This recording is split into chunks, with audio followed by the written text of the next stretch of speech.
We're very privileged to have Jacob Tobia with us this evening. Jacob is 27 years old. I have here, he's only 27, but has already gained prominence as a gender nonconforming writer, producer, and performer. In Sissy, Jacob recounts with frankness, insight, some flashes of anger, and lots of wit, the journey from being a child assigned male at birth to becoming a genderqueer activist on the national stage. It's a story that began with a childhood marked by pain and confusion, years in which Jacob often felt out of place, isolated, and disoriented over questions about gender. But by the time college rolled around, Jacob had already come out to friends and family. And at Duke, Jacob's outspoken advocacy for LGBTQ rights led in time to a role as a leading voice on behalf of the country's non-binary and genderqueer communities. Jacob has been invited to the White House, of course under a previous administration, and earned spots on the Out Magazine 100 and Forbes 30 Under 30 lists. Other credits include creating and hosting the MSNBC series Queer 2.0 and serving on the Biden Foundation's Advisory Council for Advancing LGBTQ Equality. Jacob makes clear at the start of Sissy that the book is not a classic trans story in the sense that it doesn't seek to define Jacob by the traumas of a difficult childhood or the often simple man-woman binary terms of other trans narratives. Jacob's tale is more than that. It's a revealing, honest, articulate, and often entertaining memoir about the challenges of living between gender, a work that hopefully will, in the words of one reviewer, enable more of us to embrace the fluidity of identity. Now, Jacob will be in conversation this evening with Jonathan Capehart, a very talented newspaper editorial writer who won a Pulitzer Prize when he was with the New York Daily News and who's been a member of the Washington Post editorial board for the past dozen years. He also hosts the podcast Cape Up and serves as an MSNBC contributor. And Jonathan is one of P&P's truly favorite moderators because he always comes well prepared and asks great questions. And Jonathan, how's that for an introduction? Right, really set you up. Don't disappoint. So please join me in welcoming Jacob Tobia and Jonathan Capehart.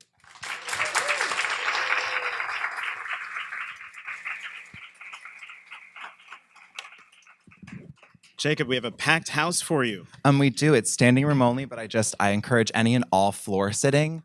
I tend to be a floor sitter, and before I do a little reading and we get into this, I just have a quick story about a floor sit that I did recently. So I started my tour in New York, and I flew in from LA, and I have to check a bag because I have like 10 stops in 10 days on this tour, and so I have many outfits, a lot of fashion. It's pretty heavy. So I had to wait at baggage claim. Normally I don't have to do that. And so I was sitting on the floor at baggage claim, grumpy. My lipstick was smeared a little bit. I was eating a Boston cream donut, a little bit dribbled out, just a touch, just like a little.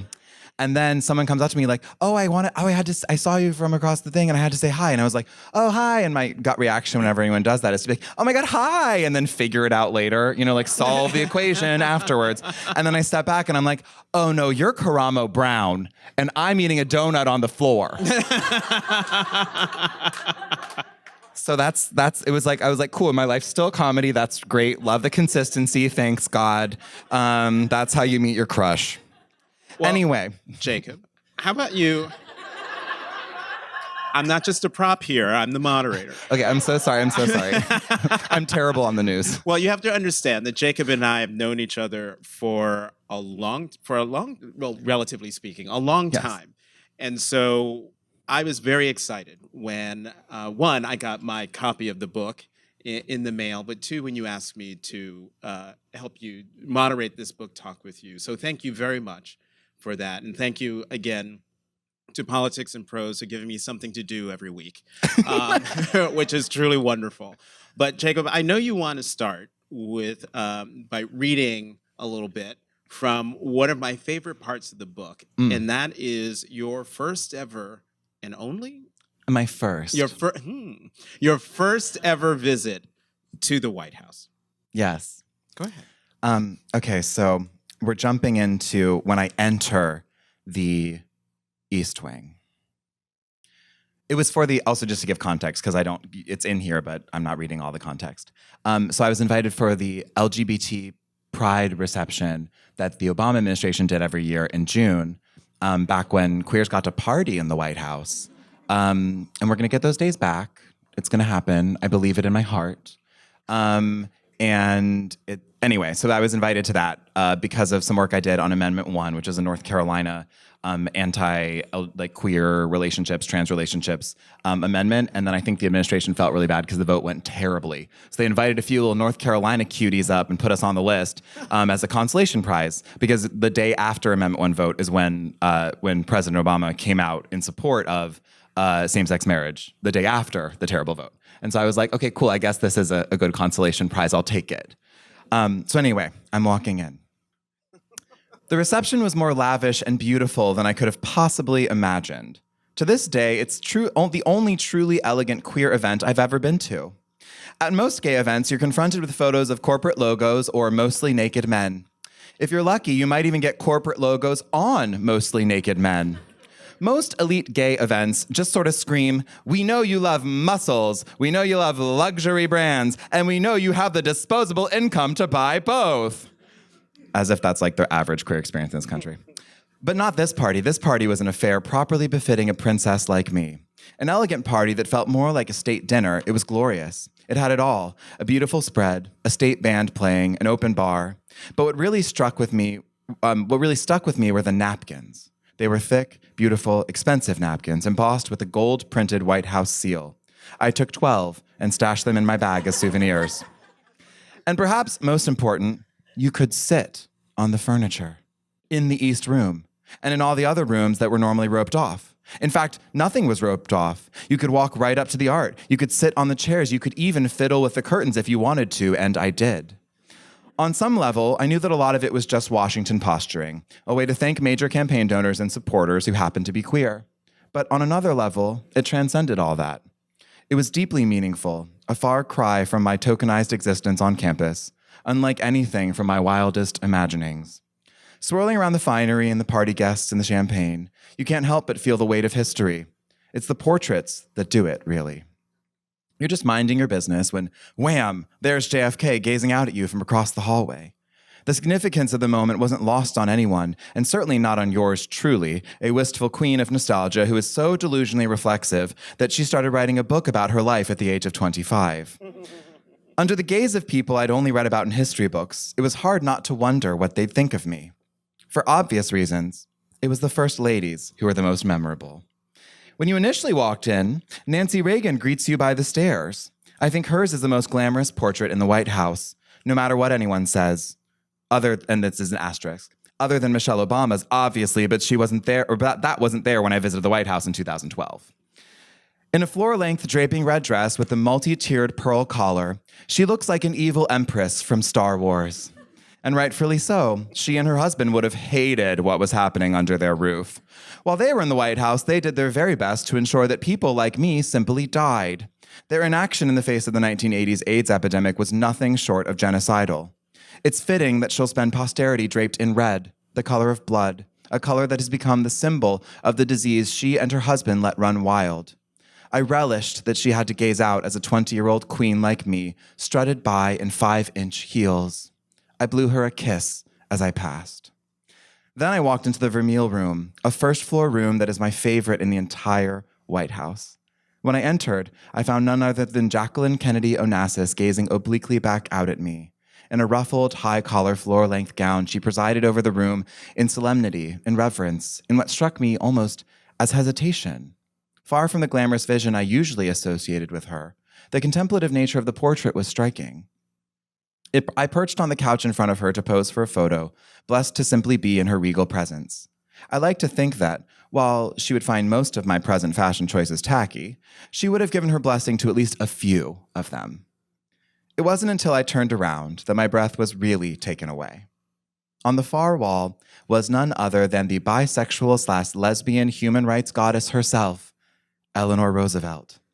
Sporting a fleur-de-lis brooch, a gray suit and pearls, she rested one pink manicured hand on a book and cradled a yellow No. 2 pencil in the other.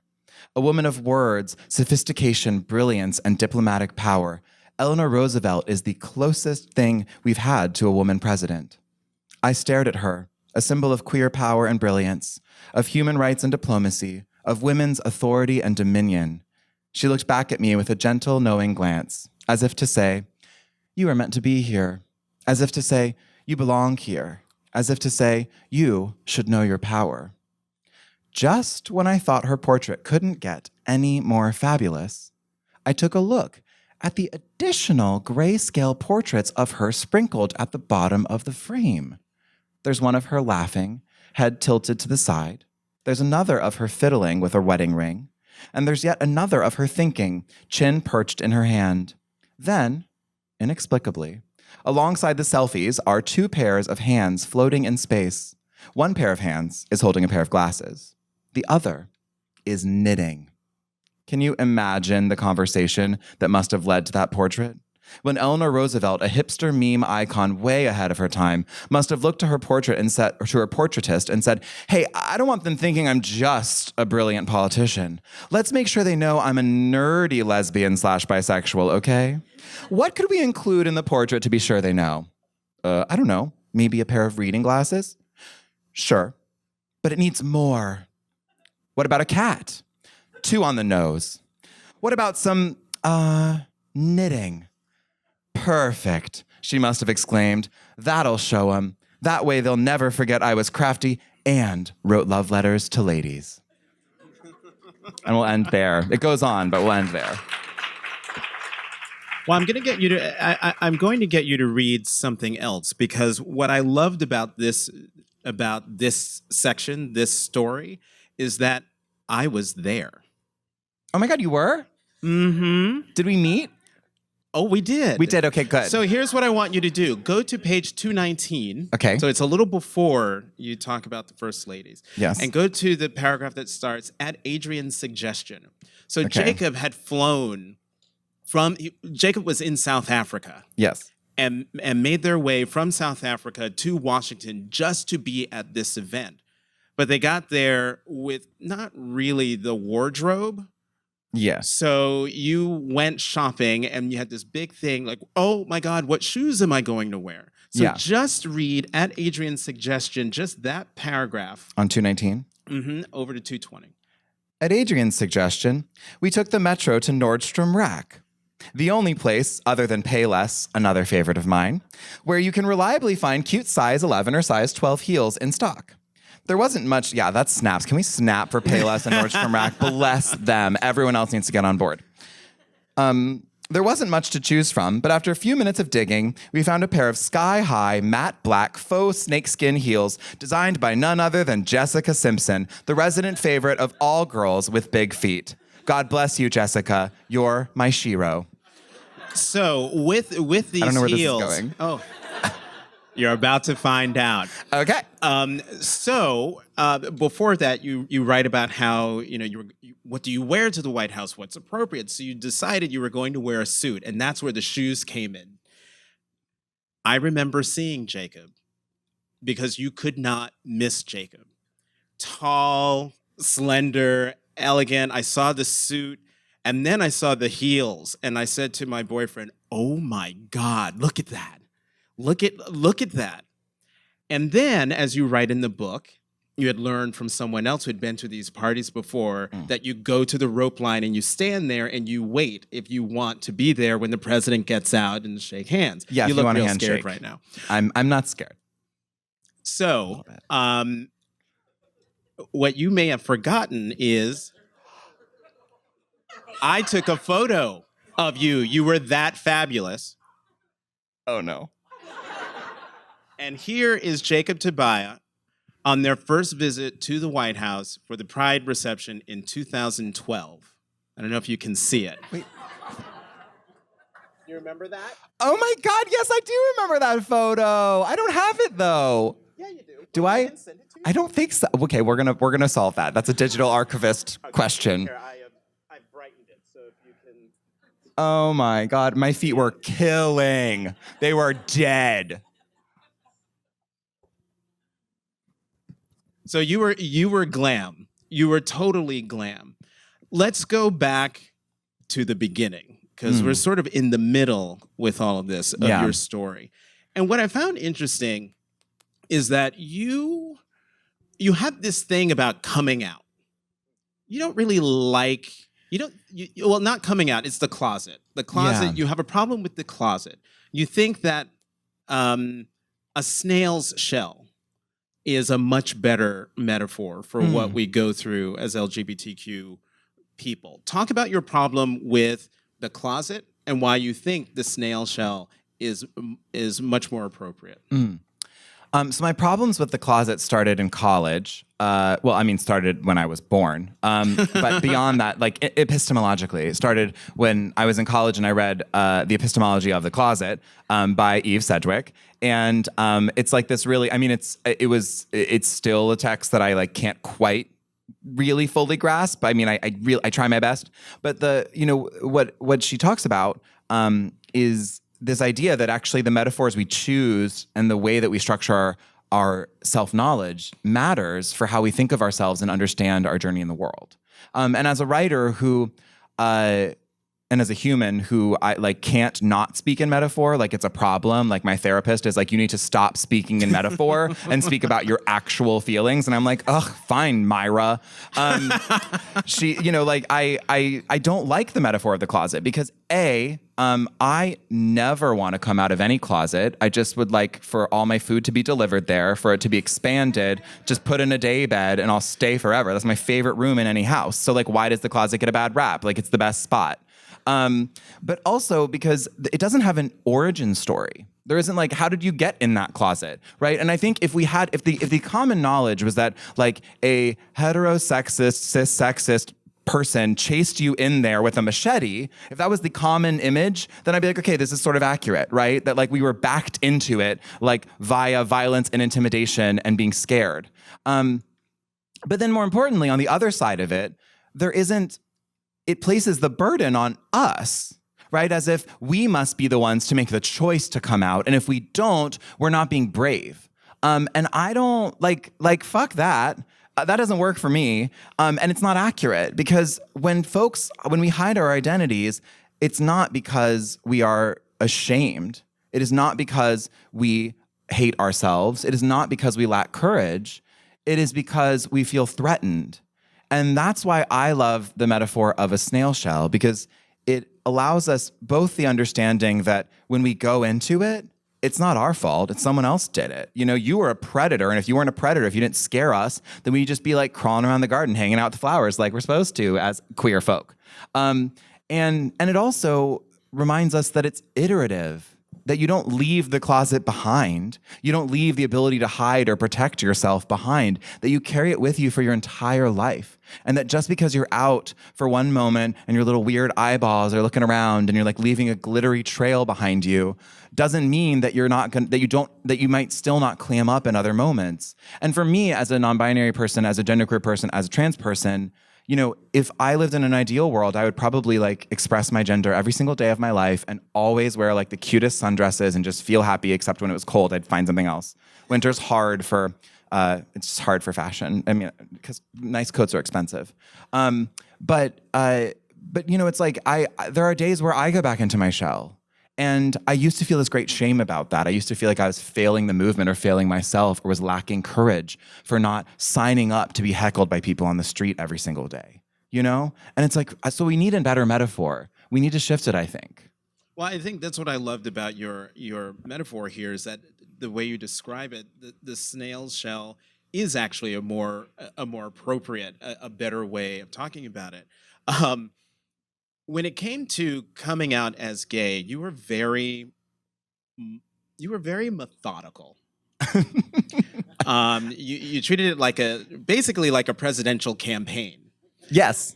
Where you told, I'm trying to remember, the first person you told was Paige? Yes. I did a test run with my assistant youth group pastor. That's right. Yes. And then I came out to Paige. Who was your best friend. Yeah, who was like my bestie in middle school for sure. Right. And the whole point of this campaign was to get to the point where you would tell your parents Yes. by the time you were age 16. Yeah, like that was when I was going to make the New York Times announcement that I was running, or like post, well, I guess nowadays, like post the YouTube video declaring my candidacy, you know? But you needed people to film the video, so you had to like have a few people to sort of test it with, and someone who could hold the camera. So you had to like have your team assembled before you announced. Right. Right. Okay, so you tell your youth counselor, you tell Paige, and then the cutest thing is you told your brother. And your brother said what? So my brother, his immediate question was, "Oh, so what's that like?" And I was like, "Oh, I mean, I don't know. I just like feel, I guess, what you feel for girls, I feel for guys," which obviously my sexuality has gotten way queerer than that since then. Update, iOS update. Anyway, but yeah, like at the time. And then he said, "Cool. So have you ever done anything with a guy?" Because he was like, we're back to being like brothers now, and like you're reporting your sexploits because we have a family reputation of being cool kids who like, you know, are like dating people and like, you know, like making out and stuff. And like we always reported things, but I never really had much to report to him. He would just tell me what he was up to. And so then he was like, ask me, and then I had to break the news to him that that had not happened. And then he was really disappointed in me, not for being queer, but for like not having like actively hooking up with people at the time. Like ruining the family name. Right, ruining the family name. So then you swore him to secrecy. Yes. And he asked you if he could tell his long-term girlfriend then, Jill. Yes. And you said no. Yeah. You And said then no because... Yeah. Because I was like, no, I'm not ready. Because like the big announcement is like the firewall, the embargo is until the parents know. Okay? Like this is embargo. This is off the record until the parents know. Okay? And you said no to Jill. And then what happened? Well, then he leaked it. And literally 2 minutes later, I get a phone call from Jill being like, "I'm so excited for you, Jacob." And I was like, "Matt, what the fuck? Are you kidding me?" like 5 minutes. I didn't even get 5 minutes of you trying to not tell him. He was like, "Sorry, dude." And I was like, this is probably for the best. And then I got to like have a really faggy summer with both of them. So it was actually really nice. You know, it was like a good place to like rehearse my campaign speeches or whatever. Yeah. Get your message down. Message development. Mm-hmm. Yes, absolutely. Critical phase of any campaign. Road testing campaign themes. Yeah. So 16 comes and it didn't quite, you wanted it to be in August around the time of your birthday, but it didn't quite happen that way. Right. So when did you finally do it? Well, so it was like, I was like, hey, when I turn 16, I'm going to do it. And then I turned 16 and then like my dad got laid off right around the time. And I was like, okay, well, this is not ideal. You know, like having an unemployed parent is like really rough, especially when you're like a teenager and you're like, I already have everything going on. And like, this is, you know, like, okay. So then I was like, okay, well, I gotta wait. And then my brother got caught smoking weed in college. So then my parents were devastated. They were like, "Oh my God, our poor baby's smoking weed." And I was like, "You're surprised by this?" You thought, like, my parents were so clueless. Sometimes like my brother had a collection of vodka bottles that he just told them he like had gotten from friends, but like not drank any of. And they were like, "Okay, sweetie, that's cute." And I was like, "What is like, I don't understand." Anyway. So then I was like, cool, I gotta wait for that to happen. And then there was just like, it was just sort of one thing after another for a little while. So it ended up being, I was watching I just sort of gave up on doing it for a little while. And then I went to a dinner party. It was it was Paige's it was her birthday.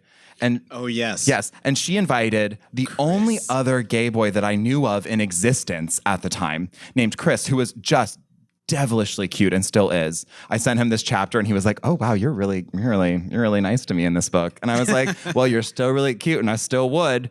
I'm gonna be in Chicago, and that's where he lives. And I'm like, if you don't come, and then I'm just saying you need to be there at least, Chris, and so I can make fun of you and make you squirm a little bit. Because like at this dinner, Paige knew that I was gay. Chris was the only gay boy I'd ever met in real life, and I had a crush on him. And I was like, oh my God, I could date this boy if this night goes right. But then of course that is not a prime foundation for subtlety. or for concealing your identity. So I was sitting near him and I was like giggly and like couldn't stop like being way too interested. And then I was like, okay, I'm gonna move to the other side of the table at this Carrabba's because I need to not be so close to him, because there was someone from my youth group there. There was a kid from my youth group who didn't know anything, and that would have been like a nuclear explosion. Well, you weren't just sitting near him. You were sitting across from him. Yes. So it was like you a were like date. eyeball to eyeball, and then you moved to the and I was other like, I gotta table. get out of here. And then I moved to the other end of the table, which just makes it worse, because then I'm looking at him the whole time.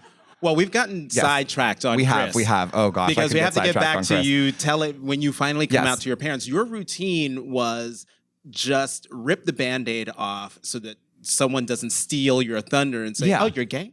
Yeah. So you would say, "I have something to tell you," and then you would say that I'm just gay. dive right in. Right, dive right in. But did you do that with your parents? Yes. Yeah, totally. I was just like, I have something I just want to tell y'all. I'm gay. I just had to do it because, it's like I was like Hillary Clinton circa 2014, And if I had just been like, so I have something I want to tell everybody. It's very important. I'm really excited to tell you. And I've been waiting to talk about it for a long time. Then like immediately people are like, you're running for president, and like the jig would be up. So yeah, I just dived right in. And then the moment, it was a really complicated moment because my mom just asked a bunch of questions and was super sweet. And then my dad was like, he just like kind of went into shock, right? Which is that's what parents do a lot of times. Mm-hmm. And then he said like a bunch of really kind of like things that I could just tell he had heard somewhere. I'm not even going to repeat them because he didn't mean them. You've heard them. He just sort of said them because he was in shock and didn't know what else to do. And I was just sort of like, okay, good to know you, like, good you got that out of your system. Okay. I'm just gonna go right now because like this is a little weird. And I wasn't gonna run away from home or anything. I was just gonna get in my car and drive. And I didn't have my after 9 permit yet, so it was like kind of edgy. I was like, it's 9:15 and I'm gonna drive to Paige's house. I'm a rebel. I get in my car and my dad's like, you can't leave. And then I'm like, why? Watch me. And then I turn around after I turn my car on and his car's just parked behind mine in the driveway. You literally can't leave. Yeah, and then I'm like, oh no, and then and that's when I realized, oh fuck, I picked a rainy December night to do this, and I'm just like, oh, I don't know what's happening, and I just like went into autopilot and was like, just like walked through the rain to the playground near my house, near the pool, and got my friend Paige to pick me up there, which she had to turn around and immediately beat her parents like, hey, so Jacob's gay and just came out, and we're gonna go pick them up because they're sitting in the rain on the playground in Loch Highlands and crying, and they were just like, okay, cool, sweetie, we'll get in the car. Bless them. And then I was like, now my life is an episode of Degrassi because I happened to come out on a rainy night. Now, was it Paige's mom who was the one who, when you would go over as a young kid, who would let you paint your nails and do lipstick? Was it Paige's mom or was it Katie's? It was Katie Bullock's mom. Katie Bullock's mom. And they Meredith. were my. No, Meredith was my best friend from middle school. Best friend. I had a lot of best friends in middle school. Very polyamorous with the best friends. Sorry if that's confusing narratively for everybody. No, but it was Ms. Bullock was my next door neighbor. She was the mom of 2 girls. Like it was like our house was me and like it was 2 boys. And then next door neighbor was like house and 2 girls. And that was like. When you go visit like your aunt or like your grandpa or whatever, and like they can just like rile you up and let you break all the rules and like, pump you full of sugar and like give you all your favorite candies and like ice cream and then be like, and now your parents deal with the long-term consequences. That was so fun. Like that was the gender equivalent of what I did at the Bullock's house. Like I'd go over and they'd be like, yeah, paint your nails. Yeah, wear a tutu, explore your gender. It's so great. And you can go back to your parents for the long-term consequences of these actions. Have fun, mom and dad. It was very much that situation. So you affirmatively come out as gay to friends and family, but when it came to dealing with gender, you took a more gradual approach. You didn't really, actually, still to this day, you've never sort of come out as trans or come out as my brain has non-binary, genderqueer. There's like a million words. So there's a scene in the book that didn't go where I thought it was going to go. When you and your best friend, another best friend, and her boyfriend she decides she wants to go get her hair. She wants to go to the salon. Oh yes. So, and there's some people in who went to my high school in this room right now. So Katie Baker, yes, Katie Baker and Davis, yes. Oh yeah. So, yeah, that's one of my. she's That's one. Yeah, So Sarah Katie Tape and Baker everybody, Davis. really good friend from high school, made me really cute mixtapes with December. Was it Decemberists? Yeah. Lots of anyway. Yeah, very. Snow Patrol. Open Your Eyes. That was the song. Yeah, I cried a lot in middle school or in high school to that song. Thanks to Sarah Chapin. Thank you, everybody. So, this is how I found out or realized that I was old when reading Jacob's book, where they write, Davis looked me in the eye. Oh, I'm sorry. I'm not sure Instagram even existed back in 2009. This was the old school type of boredom. There were no cat videos to entertain us. I mean, I remember when the fax machine was invented. So for me to read Instagram wasn't invented in 2009, I thought, oh, dear God. But the best part is Davis, you're right, Davis looked me in the eye, dead serious, and uttered the 9 words that would change my life forever. Dude, do you want to go buy some high heels? Talk about why those 9 words changed your life forever. Well, it was kind of like my gender. After I thought coming out as gay was gonna like fix everything. I'm sure there's a lot of people, just like shout out to all the kids in the room who are like, I'm gay and I'm done. And then surprise, we weren't. LOL. Like, oops. And so my gender was this kind of ticking time bomb that like someone was gonna set off. Like some moment was going to set it off, and just sort of like once the little snowball started rolling, like it was eventually going to turn into an avalanche at some point. And so all I needed was just one person to encourage me to take that first little step, and then I was gonna. It was going to be out of my hands and everyone's hands at that point. And so when Davis asked me to like, do you want to go buy high heels? Because we had learned about like gender being a spectrum in GSA, and by that I mean I had told everybody that gender was a spectrum in GSA,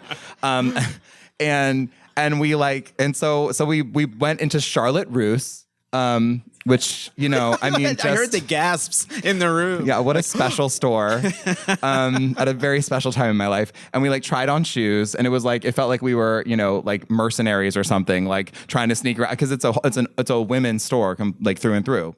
But the way you write about that moment, Davis was having the time of his life trying them on, walking around. You wanted to get the shoes and get out of there. Oh yeah, I was like, security's gonna come, or someone's gonna like, this is gonna get bad or weird or whatever. Like, we gotta get in, get the shoes, get out. And Davis was like, don't my feet look cute and interesting? And I was like, stop having fun. This is serious work.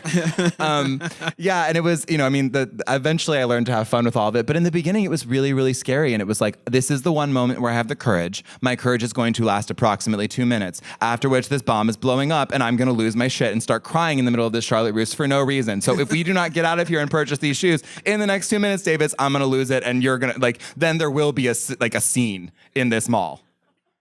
And so you rush to the register, you pay for the shoes, you get out, and that's when you're able to breathe and revel in what you had done. And so then you call Katie. Yes. And because we're like, where are you? Are you done with your manicure? And you tell her what you did. And then where do you go? Well, so we get in the car, and Katie's driving us, right? Like, we don't have our driver's license, or I have my driver's license, but she was the one driving us around. So like, she was in control here. And she was like, before we even told her, she was like, we're going to McDonald's. I want McDonald's. And I was like, okay. I mean, like, I always say yes to McDonald's. I had my book debut in New York 2 days ago. And afterwards, my team, my agents, they were like, where do you want to go? And they're always like, yeah, let's go to like a cool, expensive thing and do whatever. And I was like, there's a McDonald's across the street from my hotel. Jacob. And so we ended the night with McFlurries and French fries, and it was heaven. And I was like, this is all I want to do. And I'm sorry that I can't be like, I'm sorry that this is, I can't be like whoever New York cool person you want for me to be. Your next book, or maybe your third book, I'll be in New York, and it will not be McDonald's. But it will be. That's what I'm saying to you.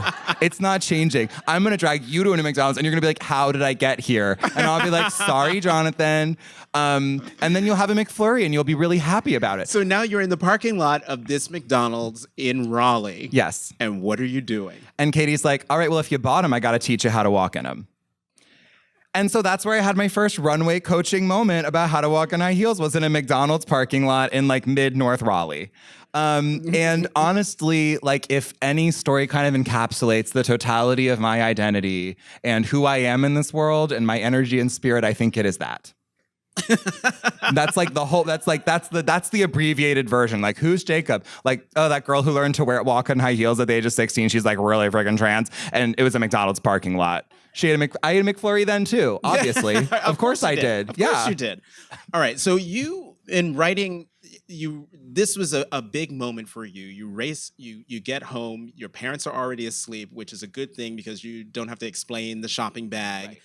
You hide the shoes, you break down the box, and you put the box in the trash can underneath everything. But then you have this beautiful moment here where you then start staying up late, waiting for your parents to go to sleep. Mm-hmm. And you describe it as being Cinderella in reverse. Yeah. Yeah, because I mean, I think most of us know that time in our life in high school where our bedtimes invert with our parents, and we start being like, I'm going to bed at 2 a.m. and getting up at 7, and like, I don't know, you just can do that with the high school body. I don't know why. I don't know how to do that. And you know, so my parents would go to bed before I did, and it was around that time, and I'd stay up doing homework. But like, they'd go to bed, and I'd give it half an hour, you know, and like, the creaks in the floor to know that they're really asleep. Like, you know your parents' sleep schedule perfectly. And I'd like make sure I'd like listen for like a teeny bit of snoring from my dad, and they'd be like, okay, great. And then I'd scurry upstairs to my room, like very softly, grab my shoes, take them downstairs, like throw them on, and just like sit there doing my like AP US history homework, you know, or like conjugating French verbs or whatever. And it was like my little space. And then of course that would turn into like me dancing around in the kitchen a little bit. And yeah, it was like when the clock struck midnight, I got to become the princess that I wanted to be. Although I don't really like princesses like as folklore, like there's a lot of limitations there. At least Cinderella, I'm like, okay, this is a complicated story about class, and the answer should be to like tear down the royal kingdom, but like, okay. But anyway, yeah, it was like in reverse, you know, like and then I'd go to bed and I'd turn back into a pumpkin, you know, like at 6 a.m. You have a complicated relationship with your church, because early on in the book, you write that weirdly, the church was the one place when you were growing up where you actually felt safe and affirmed. Mm-hmm. Talk about that, and then how the relationship changed. Yeah, well, I grew up in the Methodist church, which like, boo. I don't know if you follow like religious news. But the Methodist Church, like literally a week ago, made this decision to ban queer, like officially, because they'd sort of done it, like half done it, but like make it official to like ban queer clergy and like never acknowledge queer relationships on a global level throughout the church. So they just like made the choice to be Baptists. And sorry, that's like, I mean, that's an insider joke, I guess, that maybe doesn't land in every context. But anyway, so I growing up in the church, it was a space for me where it affirmed certain parts of myself that were really shamed in the rest of my life. For example, I sang as a kid. And like singing as a fifth grader in 1990 something was not like, I mean, that was like a pretty like faggy thing to do. And to like have a solo in choir was not an accomplishment if you were a boy, especially if you were a boy soprano. And I was. It was like I have this video of me, and my parents like digitized a bunch of family videos, which like for queer people, that's always just like, oh, like you think this is cute, and it's kind of re-traumatizing, but like, okay, I'm gonna watch this and be like, oh, mom and dad, oh, childhood, oh, yeah. And there's this video of me, and I'm like at the front of the choir recital, and I have a solo, and I look so nervous, and my parents are like, oh, stage fright, you know, they're like, oh, like you were scared to sing, and I was like, well, yes, but not because I was scared to perform or because I was scared to be on a stage. It's because I didn't know if I was going to get like, you know, I was going to have friends the next day, you know, like I didn't know if everyone was going to not talk to me the next day and people are going to start making fun of me like crazy. But at church, like I could sing all I wanted to and everyone supported it. I could be a sensitive kid and like think about, you know, like bigger questions, and people wanted me to do that and thought it was adorable, you know, and I had the ladies of the church, the women of the church, like, you know, took this sensitive, obviously screamingly queer child, And we're just like, oh, we love you, in this sort of like very Southern way of like, we don't have to actually acknowledge it necessarily, but we're not going to not acknowledge it either. And we're just going to like protect you and cocoon you and like keep you, close to us and help protect you from the rest of the world that's kind of fucking you over right now. But that changed when I became like a politicized queer person later in my life. It sort of reached a head when I was asked to give a talk at my church for this retreat called Discovery, which was planned. It was the high schoolers. Yeah. Emily Booger went to Discovery with me, and we were in Godspell together in my church growing up. So anyway, there's like a lot of eras of my life in this room, and it's just like, I'm not gonna cry, everything's fine. But yeah, so I had to give this talk. The high schoolers would give talks to middle schoolers about their faith journeys. They'd give testimonies, which in a lot of ways is kind of what this book is, right? It's like, I learned my storytelling tradition and my memoir tradition from the church. And it's very overblown and overwrought and self-congratulatory, so I'm sorry. But also, you get into like the real shit too. And so they assigned me. I didn't even pick it. The God created you talk. And I was already out by that point. So I was like, literally, what the fuck did you think I was going to talk about? Of course I'm going to talk about being queer. Like, duh. So I wrote this whole talk that was basically just like, Jesus made me gay and might make you gay too. And then all of a sudden, like, people in my church were like kind of sheepish for a sec about me saying that to like a bunch of middle schoolers, which like still doesn't make any real sense to me, but I guess I get where they were coming from. So my youth pastor at the time, who actually was really sweet and like really nurtured me and cared for me, and like he was in a hard situation. He was between a rock and a hard place. He invited me to the Wendy's across the street from my church. This is a running theme. Yeah. For a what? For a Frosty. Yeah. Which that's when I knew I was fucked, right? Because the moment someone's like, yeah, let me buy you a Frosty, you're like, uh-oh, that's bad news. Like, if you're waiting for any bad news and someone offers you any kind of milkshake, Frosty, McFlurry, know that they're about to tell you it's not good. And he told me sort of like, hey, could you rewrite this? Because it's going to be really hard for everybody. And we're not going to be ready to handle it as a church. And it's not that I want you to feel ashamed of who you are. It's that it could backfire in a way that would hurt everyone. And I was like, wow, fuck. And it ripped me apart at the time. And I think, it gives me a level of vehemence about religious-based discrimination to this day. I have no tolerance for people who will deny the divine worth of queer and trans folks. I refuse to tolerate that from anybody. It's not a religious opinion. It is what leads to spiritual death for people and violence, and it's what leads to self-harm, and it's what leads to so many negative things. I said I was doing an interview on my hometown NPR station yesterday, and like the very last question that Frank Stasio asked me was like, oh, so the Methodist Church did that thing, and I was like, oh no, we're gonna end on a really weird note, aren't we? Because then I was like just talking, and then all of a sudden I was like, yep, the church has blood on its hands, like they're basically killing queer kids. And then I was like, oh, that's not really the tone of the book. It's not the tone of the book, but it's not like the main, like, It's okay. not the tone of the book. Like, anyway, thanks for having me. Bye. And that was my first interview with my hometown NPR station.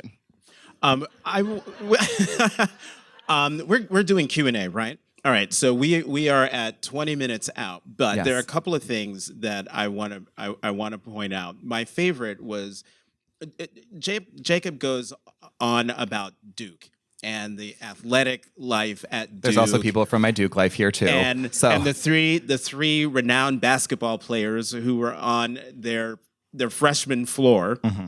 And how people would put roses and flowers and candies, and mm-hmm. they would get so much swag that they would leave it out in the hall. And this is just the thing. The thing about Jacob's book: read the footnotes, because that's where it's humorous throughout, but that's where the real humor is. And so you write about how you happen to walk by and one of the basketball players, you got a pair of shorts from one of the players that you didn't want.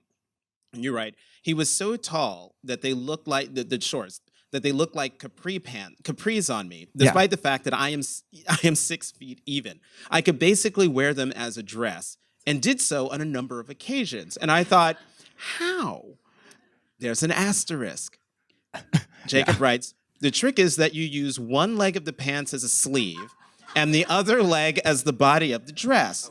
The resulting look is a very short, one-shoulder dress with trendy Adidas racing stripes on both sides. It's cute as fuck. The perfect sloppy day to sloppy night look. I mean, you should have worn that tonight.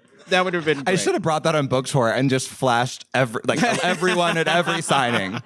Well, there's so much. There's so much in this book that you have a riff on professionalism that actually is quite enlightening and beautifully written. Your mentor, Mintu at the UN, who sat you down and talked to you about wearing kitten heels at the UN, but from a very loving and nurturing place. So you have the book. You haven't read it yet. Keep your eye out for that. It's after it's sort of 3/4 of the way through. But let's open this up to questions from folks in the audience. Please keep your questions short so we can get as many people in as possible. And please, no speeches. Unless you really feel raise your inspired. hand and I'll bring you the mic.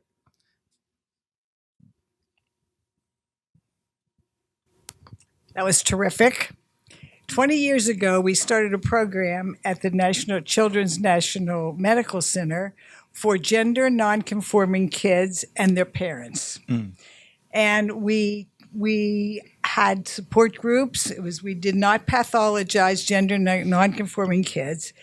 And we taught parents to let their kids have places to express themselves. I'm wondering how your parents handled your gender nonconforming wishes when you were a little kid. Well, I think in the process of writing this, I discovered a real level of empathy for my parents, and a real level of empathy for many of the people in my life who were just kind of confounded by the way that my gender was exploding everywhere. Because it's never been that I've not had it's not I'm not. There are certain people in the non-binary and queer community who are like, yeah, I don't have much gender. As a phenomenon. And then there are certain ones of us who are just like, yeah, I actually have all of the gender, just way too fucking much, and I'm a Leo. So it's just really fucking rough. And so my parents, they had just this rambunctious stage queen, gender transgressive child on their hands. And I can so get where they were coming from in struggling to handle that. Because it's not like the world. I mean, the world did not teach my parents how to raise a kid like me. A kid like me was deemed impossible in everything you read about in parenting for the most part. I wish my parents would have found some of the resources that you were putting out at the time. But they didn't, they didn't stumble into those in the way that they needed to. And I think what replaced that knowledge was just a lot of fear and more than fear, anxiety. Because they were stuck, even in their moments when they wanted to affirm me, were stuck in having to choose between well, if I let my child be who they are in the house, what happens when they go outside? And that was a terrifying question for them and for me. So, what I say these days is that I think it's really important to let your children lead. And it's hard. I'm not saying that's easy. I'm not saying that's a short order. That's a tall order to ask parents to let children lead in terms of their gender. But I think it's the only solution. And I think that it is the only way, the only thing worse than being bullied in the world outside is being, cloistered off or repressed or also bullied in your own house. And I think that that's the only place where parents can really have agency. So I'm not saying that's easy, but I'm saying it's worth the fight. Next question. Hi, so I'm Gabe. And I wanted to kind of talk about what you said before about the shell on the snail's back. And so I am, for me, I'm a Leo rising. So a huge part of my gender and feeling embodied is expressing my gender through the way that I dress and how I accessorize and makeup and all of that. And my partner is very supportive and loves that about me. Unfortunately, she's from Morocco. So when we go home to visit her family, I spend several weeks pretending to be a cis straight man, which is rough.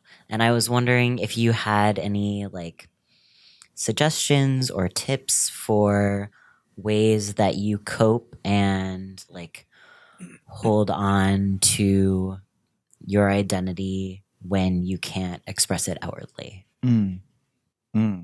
That's a really good question. Yeah. The thing I try to remind myself is that so much of identity is contextual. You know, I spent a summer in college in rural South Carolina in this tiny little town called Marion, doing an oral history project as part of a scholarship program I was doing. And in the context of Marion, I could get the same point across about my gender in, like jean shorts cut to here, as I could wearing this whole outfit in the context of DC. You know what I mean? Like there were ways to express myself and share something of my essence with other people that maybe in where I'm used to don't read contextually, but in other contexts are actually vital. And so I'll say that. I'll also say that in the context of globalizing, of global kind of queer and trans identity, there are queer and trans traditions in indigenous cultures throughout the world that are different than the way that we understand identity in the United States. And I think it is so important, it is vital, it is an imperative that we honor indigenous queer and trans, and that, I can't even really call them queer and trans because that's not even the framework in which they exist, but honor to the, with the approximation that language means, the indigenous queer and trans traditions wherever you are. But know that as there are moments where as an outsider in a community, it's like, yeah, there's a bigger context around that, around cultural imperialism and around colonization, and it's really complicated to be a broad and an American and a queer person. And I don't have like exactly the recipe for how to navigate that, but I think there can be something really powerful about deciding not to get in the way of the way that indigenous queer and trans voices are raising what they need to raise in their own societies and cultures and countries. Because there is a huge stereotype globally speaking, and this is, comes from my time at the UN, it comes from some of my research in undergrad. There's a huge stereotype globally that queerness and transness are imports, are a product of cultural colonization and cultural imperialism. And that is the absolute opposite of the truth, right? It is an untruth, right? Like transphobia and homophobia were colonial exports, right? They were literally laws brought about by imperialist governments and created cultures that were true. So I think it's all that is to say, that's a super complicated, deeply nuanced, entirely profound situation. And the bottom line is that I don't think we, in protecting ourselves or taking a beat to figure out what our identities mean in a new context, we're not selling anything out. And we're not abandoning who we are. And it's actually okay, and sometimes the most radical thing, to take a moment, take a breath, and figure out in a long term, like sometimes months trajectory, what your identity means in a new space. Yeah, I don't know if that's like satisfying as an answer, but that's the best I can do. Yeah. Any other questions? Over right here. Wait, hold on. This mic. I've read about kids as young as 12 now doing different hormonal things to change their gender. And I'm wondering how you feel about that. I've always wondered if, I've heard a lot of people, and it's weird for you to speak for everyone, but you seem to have done a lot of research. A lot of people say they knew when they were very young and never changed. But do you think that they could change after 12 and that maybe they would regret having made a change then? So a few thoughts on that. One is that I really do believe that children know their gender and understand on a deep gut level who they are and how they feel in this world. What I won't say is that will never change. That does change across our lifetime, and that's beautiful, right? I definitely encourage, in affirming queer and trans children, I encourage, it's good to take it slow. It's okay to take, the actual medical part of it slow. That's all right. But also, from what from a lot of the queer and trans children that I've met, like it's a deep necessity. It's a serious need. And there's the beautiful thing is that we have a lot of like options nowadays, right? Like you can go on hormone blockers that just sort of stall like the gendered effects of puberty for a while you have time to kind of let things sort of evolve and settle where they are. But the other thing I'll say is that the bigger thing for me is that I want us to break out of as a culture, an idea that there is any one thing that a woman looks like, that there is any one thing that a man looks like. There are women who have flesh cocks or penises or whatever you want to call, or clits or whatever you want to call the beautiful, enlarged, dangly, very sensitive thing between your legs. There are men who have vaginas or have dicks that look a little different, who have body parts that like we don't think of as men's body parts, and that's ridiculous. Like I want to live in a world where we don't have such a pressure in general around the idea that sex organs determine destiny. And so I hope that for the future, trans and queer children, but trans children and gender nonconforming children won't feel as much of this burning that who they are is wrong because we teach differently to begin with, right? Because I think that dysphoria is more socially created than it is medical. It is still medical. I'm not saying it's not, but it is primarily social. And we can change as a culture what it means to be a woman and to be a man. And we can broaden the idea of gender completely and do away with the idea that there are any boxes to begin with and allow liminal space. And that, to me, is the only thing that will actually set trans children free to explore and love their bodies from day one to, hopefully day however many thousands of days are in like 80 to 90 to 100 years of life. Someone get a calculator. One more question. Hi, Jacob. You were just talking about trying to not put kids in boxes. And one of the hardest things, I think, for kids today, and for all of us, and for our families, and for our friends, are all the labels. Whether it's non-binary, whether it's genderqueer, whether it's cis, whether it's trans, where do you fall on the importance of language and trying to avoid the labels, but still people feel like they need a way to describe it? So you're the one who taught me the term genderqueer those years ago, but where do you come down on how we use language in this environment? Well, one thing I write about in the book is this pressure that I feel around sort of naming my identity, and that people really want the story of when I first heard the term genderqueer. And I was like, oh my God, that's me. It solves everything. And in reality, I first heard the term genderqueer, like probably wearing lipstick, being like, oh yeah, I guess that works. It was a very nonplussed moment. And more generally, I think that we have created this beautiful language around gender. We have workshopped as a collective culture and as the youths on Tumblr. We've developed a language around gender that is like more complex, nuanced, beautiful, and interesting than anthropologists could manage to do in the academy for like ever. And we have so many words and terms and ideas and labels that gender has become in certain spheres, and I hope soon to be all spheres, more of a form of poetry than a form of sort of location. And so I love so many words from my life, and the way I describe identity and labeling specifically is that I don't like I want gender to be a candy store, but the kind where they're all the same price and you can just fill your bag with as many different kinds of candies you want. And if you want all gumdrops, like go for it, girl. Yes, like I support you, get your gumdrop life. But if you're like, I want gumdrops and chocolate covered pretzels and then like some Sour Patch Kids, and everyone's like, but aren't those Sour Patch Kids gonna get on your pretzels and make them weird? And you get to be like, exactly, and then be like that punk little weirdo who's eating like sour fucking chocolate covered pretzels, but loving it and doing the weird thing that no one gets, but like we affirm you, and no one pays a different price and it's all weighed per the pound. That's how I dream that labels will work in the future.